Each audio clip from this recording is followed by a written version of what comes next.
செய்திகள் தொடர்கின்றன. பழம்பெரும் நடிகை எஸ்.என். லட்சுமி சென்னையில் நேற்று காலமானார்.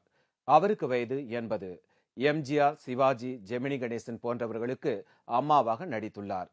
மைக்கேல் மதன காமராஜன் என்ற படத்தில் எஸ்.என். லட்சுமி திருட்டு பாட்டியாக நடித்தது ரசிகர்களை வெகுவாக கவர்ந்தது.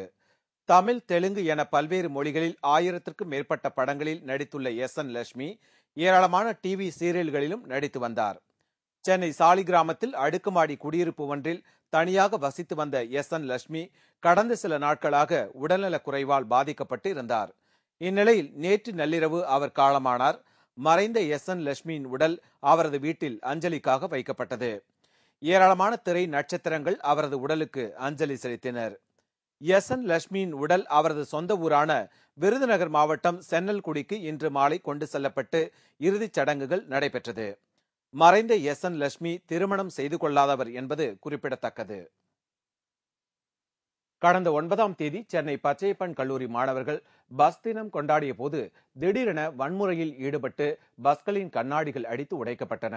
இதில் பொதுமக்கள் பலர் காயமடைந்தனர். இதையடுத்து கல்லூரி மாணவர்கள் பஸ் தினம் கொண்டாட தடை விதிக்க கோரி சென்னை உயர்நீதிமன்றத்தில் பொதுநல வழக்கு தொடரப்பட்டது. வழக்கை விசாரித்த தலைமை நீதிபதி இக்பால், நீதிபதி சிவஞானம் ஆகியோர் கொண்ட அமர்வு இந்த சம்பவம் தொடர்பாக போலீஸ் டிஜிபி, சென்னை மாநகர போலீஸ் கமிஷனர் மற்றும் கல்லூரி நிர்வாகம் சார்பில் பதில் மனு தாக்கல் செய்ய உத்தரவிட்டது. இந்த நிலையில் மனு மீதான விசாரணை இன்று நடந்தது. அப்போது காவல்துறை தலைவர் மற்றும் சென்னை மாநகர காவல்துறை ஆணையர் சார்பில் தாக்கல் செய்யப்பட்ட மனுவில் பஸ் தினம் கொண்டாட வேண்டாம் என்று கல்லூரி நிர்வாகங்களுக்கு தகவல் அனுப்பப்பட்டதாகவும், ஆனால் பச்சையப்பன் கல்லூரி மாணவர்கள் இந்த தடையை மீறி பஸ் தினம் கொண்டாடி உள்ளதாகவும் தெரிவித்துள்ளது.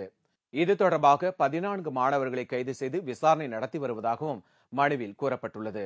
பஸ் தின கொண்டாட்டத்தின் போது 200க்கும் மேற்பட்ட மாணவர்கள் கலந்து கொண்டனர்.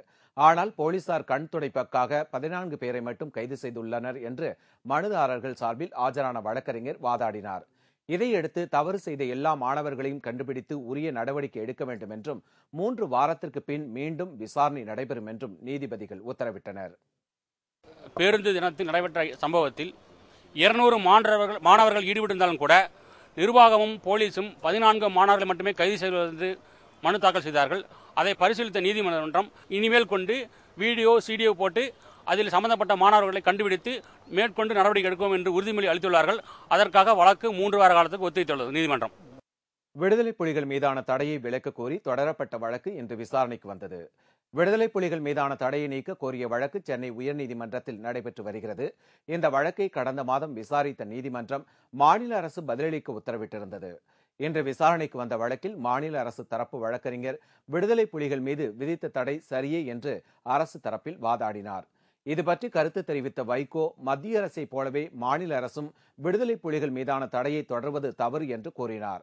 இதையடுத்து இவ்வழக்கின் விசாரணையை வரும் ஏப்ரல் 9ஆம் தேதிக்கு நீதிபதிகள் ஒத்திவைத்தனர். விடுதலை புலிகளை தடை செய்ய வேண்டும் என்று மத்திய அரசு தாக்கல் செய்த பதிலுரையை அப்படியே வழிமொழிந்து மாநில அரசு தாக்கல் செய்திருக்கிறது. இந்த வழக்கு ஏப்ரல் 9ஆம் தேதிக்கு விசாரணைக்கு ஒத்திவைக்கப்பட்டிருக்கிறது. இந்த ஆண்டு ஏப்ரல் மாதம் நடைபெறவுள்ள தனி தேர்வு எழுதுபவர்களுக்கான 8ஆம் வகுப்பு பொதுத் தேர்விற்கான விண்ணப்பங்கள் வழங்குவது குறித்து அரசு தேர்வுகள் இயக்ககம் அறிவித்துள்ளது. இந்த தேர்விற்கு குறைந்தபட்ச கல்வி தகுதி தேவையில்லை. 12.5 வயது பூர்த்தி அடைந்தவர்கள் இந்த தேர்வை எழுதலாம். தேர்வுக்கான விண்ணப்பங்கள் சமர்ப்பிப்பதற்கு மார்ச் 2ஆம் தேதி கடைசி நாளாகும். பூர்த்தி செய்யப்பட்ட விண்ணப்பங்களை சென்னை, கடலூர், வேலூர், திருச்சி, மதுரை, கோவை, திருநெல்வேலி ஆகிய இடங்களில் உள்ள அரசு தேர்வுகள் மண்டல துணை இயக்குநர் அலுவலகங்களில் சமர்ப்பிக்கலாம் என கேட்டுக் கொள்ளப்பட்டுள்ளது. சென்னை சவுகார்பேட்டையில் கட்டிடம் இடிந்து விழுந்ததில் 4 பேர் காயமடைந்தனர். சவுகார்பேட்டை ஏகாம்பரேஸ்வரர் அக்ரஹாரம் தெருவில் வசித்து வரும் ஹான்ஸ்ராஜ் என்பவரின் 40 வருட பழமையான கட்டிடத்தில் விரிசல் ஏற்பட்டிருந்ததை தொடர்ந்து தொழிலாளர்கள் பராமரிப்பு பணியில் ஈடுபட்டிருந்தனர். அப்போது எதிர்பாராத விதமாக கட்டிடத்தின் 2வது மாடி பலத்த சத்தத்துடன் இடிந்து விழுந்தது. தகவல் அறிந்து சம்பவ இடத்திற்கு வந்த தீயணைப்பு துறையினர் மீட்பு பணியில் ஈடுபட்டு காயமடைந்த 4 தொழிலாளர்களையும் மருத்துவமனையில் சேர்த்தனர். இதனையடுத்து அப்பகுதிக்கு வந்த மாநகராட்சி அதிகாரி சொக்கலிங்கம் இப்பகுதியில் உள்ள மிக பழமையான கட்டிடங்களை ஆய்வு செய்து அறிக்கை கொடுக்கப்படும் என தெரிவித்தார். புதுச்சேரி மாநிலத்தின் நடப்பு நிதியாண்டுக்கான நிதி தேவை 3961 கோடி ரூபாய் என திட்டக்குழு கூட்டத்தில் துணைநிலை ஆளுநர் இக்பால் சிங் அறிவித்தார். புதுச்சேரி மாநிலத்தின் திட்டக்குழு கூட்டம் துணைநிலை ஆளுநர் இக்பால் சிங் தலைமையில் நடைபெற்றது. கூட்டத்தில் முதல்வர் ரங்கசாமி, எதிர்க்கட்சித் தலைவர் வைத்தியலிங்கம் மற்றும் நாடாளுமன்ற சட்டமன்ற உறுப்பினர்கள் கலந்து கொண்டனர். இக்கூட்டத்தில் பல்வேறு நலத்திட்டங்களை அமல்படுத்த 2012-13 ஆண்டிற்கு ரூபாய் 3961 கோடி தேவை என மதிப்பிடப்பட்டுள்ளது. சென்னை அடுத்த சேலையூர் அருகே மாடம்பாக்கத்தில் பெண்ணின் திருமணத்திற்காக வைத்திருந்த 15 லட்சம் ரூபாய் கொள்ளையடிக்கப்பட்டுள்ளது.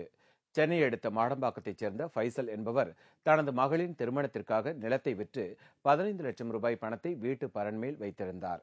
நேற்று முன்தினம் உறவினர் ஒருவர் திருமணத்தில் கலந்து கொள்வதற்காக குடும்பத்துடன் வண்ணாரப்பேட்டைக்கு சென்றுவிட்டு இரவு வீடு திரும்பிய போது வீட்டின் பின் கதவுகள் உடைக்கப்பட்டு பரன்மேல் வைத்திருந்த 15 லட்சம் ரூபாய் பணம் கொள்ளையடிக்கப்பட்டது தெரியவந்தது. இதேபோல் திருவண்ணாமலை மாவட்டம் வந்தவாசியை அடுத்த மலையூர் கிராமத்தில் வீட்டில் தனியாக இருந்த பெண்ணிடம் 10 சவரன் நகை கொள்ளையடிக்கப்பட்டுள்ளது. இச்சம்பவம் குறித்து வட வணக்கம்பாடி போலீசார் வழக்கு பதிவு செய்து விசாரணை நடத்தி வருகின்றனர்.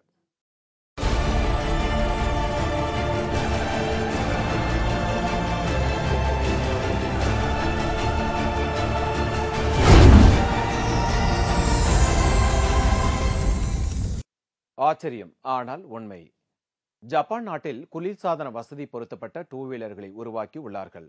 குளிர்சாதன வசதி கொண்டது என்பதால் கூரை போன்று மூடியிருக்கும் நிலையில் இதில் பயணிப்பவர்கள் ஹெல்மெட் அணிய வேண்டிய அவசியமும் கிடையாது. இந்த கூரை போன்ற அமைப்பு இதில் பயணிப்பவர்களுக்கு மழை வெயிலில் இருந்தும் பாதுகாப்பு அளிக்கிறது. இதில் பயணிப்பவர்களின் கால்களும் அவசர நிலைகளின் போது தரையில் ஊன்றி பேலன்ஸ் செய்ய முடியாத நிலை உள்ளது. இதனை தவிர்ப்பதற்காக வண்டியின் பக்கவாட்டில் பொருத்தப்பட்டுள்ள 2 சக்கரங்கள் வண்டியின் வேகம் தணியும் போது சட்டென்று இறக்கை போன்று விரிந்து தரையில் ஊன்றிக்கொள்ளும். இதனால் வண்டி கவிழ்ந்துவிடும் அபாயமும் தவிர்க்கப்படுகின்றது.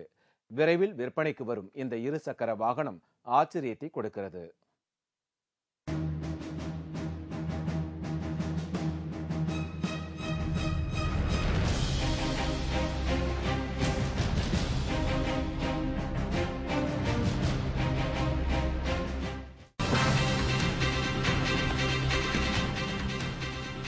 மெக்சிகோ சிறையில் கைதிகளுக்கிடையே பயங்கர கலவரம்.